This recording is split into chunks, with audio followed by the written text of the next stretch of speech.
Halo, assalamualaikum warahmatullahi wabarakatuh. Terima kasih kepada semua yang sudi menonton video ini. Peribahasa mengatakan tak kenal maka tak sayang. Maka perkenalkan, nama saya Ondan Surya Lesmara. Saya kuliah di Universitas Pelita Bangsa. Kelas saya adalah manajemen angkatan 2020 C01. Baik, sebelumnya saya ucapkan terima kasih kepada Ibu dosen Dr. Fitri Rezeki MPD, mana beliau adalah sebagai dosen pemimpinan di kelas MA20 C01. Selanjutnya langsung saja ke materi. Materi yang saya akan presentasikan yaitu tentang kepemimpinan atau apa itu pemimpin.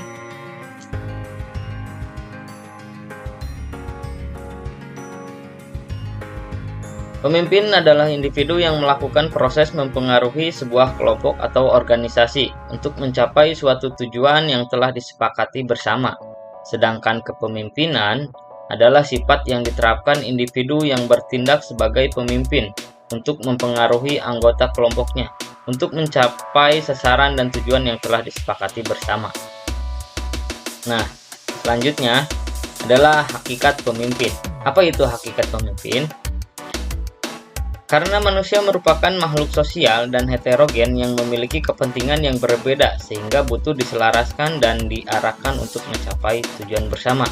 Itu adalah hakikat pemimpinnya ya kawan-kawan. Selanjutnya adalah teori kepemimpinan. Teori kepemimpinan itu ada 3 poin. Yang pertama adalah teori genetik, yang kedua adalah teori ekologis, yang ketiga adalah teori sosial. Nah, teori genetik. Apa itu teori genetik? Teori genetik menyatakan bahwa pemimpin itu terlahir dengan bakat yang sudah terpendam di dalam diri seseorang.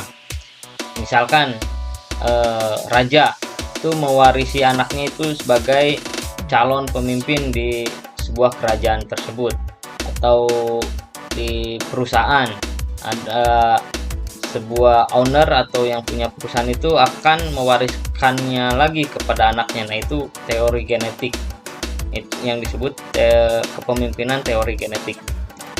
Selanjutnya adalah teori sosial. Teori sosial menyatakan bahwa seseorang dapat menjadi pemimpin melalui latihan, kesempatan, dan pendidikan. Nah, di teori sosial ini, jadi siapa saja akan bisa jadi pemimpin asalkan dia mau berlatih, ada kesempatan, dan selalu berusaha untuk mencari pengetahuan tentang kepemimpinan itu sendiri. Yang ketiga adalah teori ekologis. Teori ini merupakan gabungan dari dua teori di atas, yaitu bisa yang dari keturunan, lalu dia mencari ilmu pengetahuan lagi sampai dia menjadi pemimpin yang hebat. Dan biasanya teori ekologis ini karakternya lebih kuat karena ditunjang dari pengetahuan dan genetiknya itu sendiri. Baik, selanjutnya adalah 3 pilar pemimpin. Apa itu 3 pilar pemimpin? Salah satunya adalah 1. Kesempatan. Kedua adalah keberanian. Yang ketiga adalah kemauan. Nah, saya akan jelaskan satu-satu. Misalnya ada kesempatan, poin pertama itu adalah kesempatan, di mana menjadi pemimpin itu ada kesempatan. Contoh kecilnya misalkan di acara 5 tahunan adalah tentang pemilihan pemilu. Nah, di situ kita ada kesempatan, siapa saja bisa menjadi pemimpin.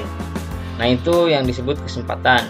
Nah, yang kedua adalah keberanian, berani untuk mencalonkan diri dan berani untuk bergerak untuk menjadi pemimpin. Yang ketiga adalah kemauan. Nah, di mana kemauan ini mau untuk berjuang dan mau untuk mengambil resiko, karena setiap kesempatan pasti ada resiko yang harus diterimanya. Selanjutnya adalah karakter pemimpin.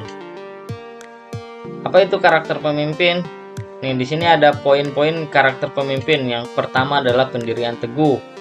Yang kedua adalah jujur. Yang ketiga proaktif. 4 fleksibel. Yang kelima komunikatif. Keenam berpikiran terbuka. 7 cerdas. 8 percaya diri. 9 antusias. 10 teratur. Dan ke-11 evaluatif.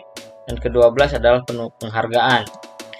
Selanjutnya adalah sikap pemimpin. Apa sih sikap pemimpin yang seharusnya? Yang pertama adalah berani dan menginspirasi. Seorang pemimpin itu harus mempunyai keberanian dan menginspirasi banyak orang, terutamanya anggotanya. Yang kedua, menjadi diri sendiri. Nah, jadi menjadi diri sendiri tidak memakai karakter orang lain. Selanjutnya adalah menghargai diri. Apa itu menghargai diri sendiri? Misalnya itu mencintai apa yang telah dia raih. Nah, sehingga itu dia mencintai karakternya dia sendiri, mencintai diri sendiri. Nah, sebelum menghargai orang lain itu atau mencintai orang lain, maka cintailah dulu diri sendiri. Maka itu perlu sikap pemimpin itu menghargai diri sendiri. Selanjutnya adalah tenang di bawah tekanan. Nah, tenang di bawah tekanan ini maksudnya itu tidak ada intervensi dari orang lain. Selanjutnya adalah rendah hati. Rendah hati ya berarti tidak sombong ya. Selanjutnya kreatif dan manajemen waktu, bisa mengatur waktu, apalagi mengatur kepada para anggotanya. Kesalahan pemimpin. Oke, selanjutnya adalah kesalahan pemimpin. Apa sih kesalahan pemimpin? Yang pertama, saya paling benar. Dia tidak mendengarkan para anggotanya. Yang kedua, tidak punya sasaran dan prioritas. Nah, dia tidak mempunyai prioritas yang utama. Jadi, mana aja dia hajar aja. Tidak mempunyai sasaran utama atau prioritas utama yang diperlukan anggotanya. Ketiga, lepas tanggung jawab. Apa itu lepas tanggung jawab? Nah, ketika suatu ada kejadian, dia tuh cenderung menyalahkan orang lain. Dia tidak mau menanggung resikonya sebagai pemimpin. 4, mental korban. Apa itu mental korban? Ya, kebiasaannya itu mental korban yang ada di pemimpin itu selalu berpikiran negatif, belum apa-apa sudah tidak percaya kepada anggotanya atau punya pikiran negatif lah ya. Selanjutnya tidak mau belajar dan dia merasa paling pinter dan tidak mau belajar lagi, padahal setiap waktu, setiap hari, dan setiap minggu, dan setiap bulannya itu ada perubahan, apalagi di dunia digital ini sangat-sangat cepat perubahannya. Dan ini kesalahan pemimpin itu merasa pintar sendiri ya. 2, NATO, no action, talk only.